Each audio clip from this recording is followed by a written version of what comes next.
Salam hörmətli tamaşaçılar. Hər birinizi xoş gördük. OTV-də Onun Çağıdır. Onun Çağının bu dəfəki qonağı tanınmış hüquq müdafiəçisi Novella xanım Cəfəroğludur. Novella xanım, xoş gördük. Xoş gördük, çox sevinirəm siz gələndə. Novella xanım, ilk sualımız Azərbaycanda efirlərin, televiziyaların vəziyyəti ilə bağlıdır. Hal-hazırda televiziyaların vəziyyətindən bir çoxları şikayətçidir və deyirlər ki, ailəlikcə oturub televizora baxa bilmirik. Ona görə ki, efirlərdə sanki Azərbaycan mədəniyyətinə, mentalitetimizə yad amillər, ünsürlər təbliğ olunur. Bunun qarşısını necə almaq olar? Mən onda köhnədən başlayayım ki, mənim Sovet hökumətindən zəhləm gedib. Özünüz bilirsiniz ki, ən birinci öndə biz gedirdik o Sovet hökumətinin yıxılmasına. Amma Sovet hökuməti gedəndən sonra doğrudan da qapılar açıldı. Bütün Avropadır, nə bilim, bütün Avropa mədəniyyəti, kitablardan oxuyurduq. Kitablarda yaxşı mədəniyyət yazırdı. Amma Avropadan gələn o bütün mənfi, biz onu götürdük.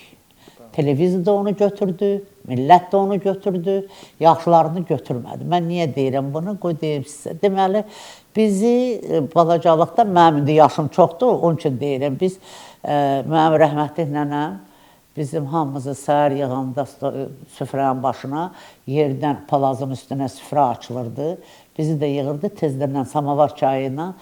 Bircə onu deyirik ki, Allah qurban olum, biz bu neyməti yeyirik, mənim qonşuma da ver ki, o da ac qalmasın. Bax, o mənim indiyə qədər beynimdə qalıb. Bizi Sovet hökuməti dindən də məhrum elədi. Bizə dini öyrətmədilər. Mən Amerikada mənim bacımın nəvələri vardı. Onların da indi nəticələri olubdu, xırda-xırda uşaqlardı. Nəvəsi gedibdi İspana. İspan oğlandı. Ailə süfrə başına oturanda birinci başlayırlar Allaha, Allah çox sağ ol. Hər səhər, hər abeddə, hər axşam yeməyində. Hamısı, uşaqlar da, ailə də bax onu deyirlər. O sözləri bizə nənəm dediyi sözü onlar deyirlər. Bax, oradan tərbiyə başlayır. Novella xanım, Sovet dövründə Azərbaycan xalqı öz dəyərlərinə daha yaxşı sahib çıxırdı. Amma müstəqillik əldə edəndən sonra Avropa dəyərləri gəldi. Sovet dövründə biz öz ümumiyyətimizi, mənəvi dəyərlər ümumiyyətini yaxşı qoruduğumuz halda müstəqillik dövründə onu qoruya bilmədik. Sizcə səbəblər nələr idi? Bilsən nətər, mühit, millət hazır deyildi. Hazır deyil, birdən gəldi açıqlıq, birdən gəldi ki, biz azadıq, birdən gəldi ki, biz nə istəyirik, onu eləyə bilərik. Yəni, o azadlığı o Avropalı kimi qanun çərçivəsində başa düşmədik. Biz elə dedik, hər şey azaddır, nə istəsək onu eləyəcəyik. Budur bizim mühit yaranmamışdı.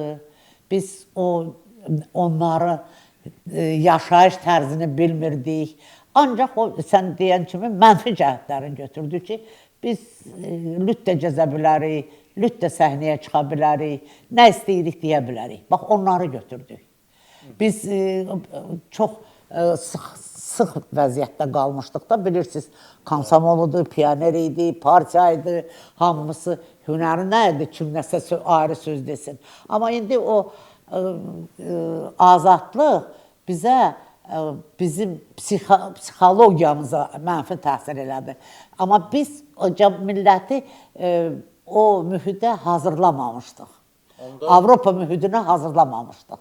Avropada belə, sən bilirsən ki, bizim cəmiyyət Avropadan pis vəziyyətdədir. Avropada qəşəng ailə dəyərləri var. Avropada televizoru sən az insan belə özünü aparır. Baxmayaraq ki, doğrudan da orada nə cür istəyirsən özləri aparırlar artistlər. İndi bu saat televizora biz nəyə baxırıq? Kimlərə baxırıq? Bizdə Sara xanım olubdu, Şövkət Ələkbərov olubdu, bizdə Xan Şuşinski olubdu. Bax, onların biz, mən özümdən deyirəm, biz onların tərbiyəsi ilə, onların geyimi ilə televizora baxmışıq, onların səsinə biz valih olmuşuq. Amma indi nə səsi var, nə video var, amma televizora baxa bilmirsən. İnternet, Facebook, hamısı o zaman nənələr tərbiyə verilir uşağa. Bu olmaz, bu ayıbdır. İndi nənələr internetdə oturub TikTokda çıxış edir nəvəsi ilə. Gecə baxın görün nənə nəvəsi ilə, xırda balaca uşaq da nəvəsi ilə baxın görün. Nənə TikTokda danışır. Novel xanım, bir çoxları hesab eləyir ki, sözün birbaşa mənasında TikTok sosial şəbəkəsi əxlaqsızlıq yuvasına çevrilib. Siz necə düşünürsünüz? Azərbaycanda TikTokun fəaliyyəti bloklanmalıdırmı? TikTokda işləmək, bilsən nə təridir? Bağlanmaq yox. Bağlanmağı bizim heç imkanımız da yoxdur, pa-moyum onu bağlamağa. Amma inspeksiya eləməlidirlər də. Yəqin ki, monitoring eləyib o. İndi deyir, qanun çıxıb axı, hansısa qanunla TikTokda o belə lap əcaib məsələlər ki, TikTokdan qadınlar çıxırdı, hətta oğlanlar çıxırdı, özlərini təqdim edirdilər. Onlar yığışılıbdır, mən bilincə. Biz uşaqlarla, qızlarımız hərdən deyirik ki, monitoring elə, o çıxıbdır. Nə olsun? Qastinçalara baxın. Hal-hazırda taksi sürücüləri dəhşətli faktlar dilə gətirirlər və deyirlər ki, barlardan, gecə klublarından çıxan qızların yaşı 13-14 arasındadır. Sizcə biz cəmiyyət olaraq öz milli mənəvi dəyərlərimizi harda itirdik və cəmiyyət olaraq, toplum olaraq bu cür halların qarşısını almaq üçün nələri etməliyik?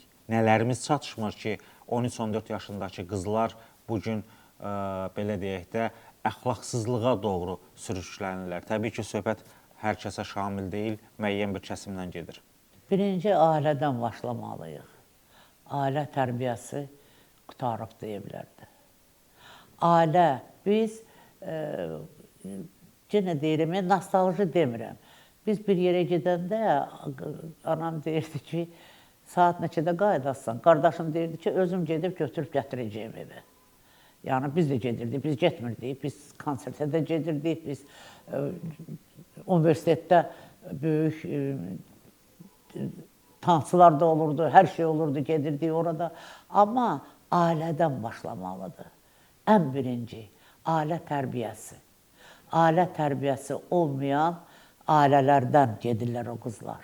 12 yaşında qızı, əgər ana icazə verir, getsin kluba, getsin kimlənsə gəzməyə, deməli, ailə günahkardır. Bizə nətər bir növü biz məktəbin üstünə salırıq bu tərbiyəni. Ailədə birinci ailə başlamalıdır, sonra məktəb bunun tərbiyəsini verməlidir.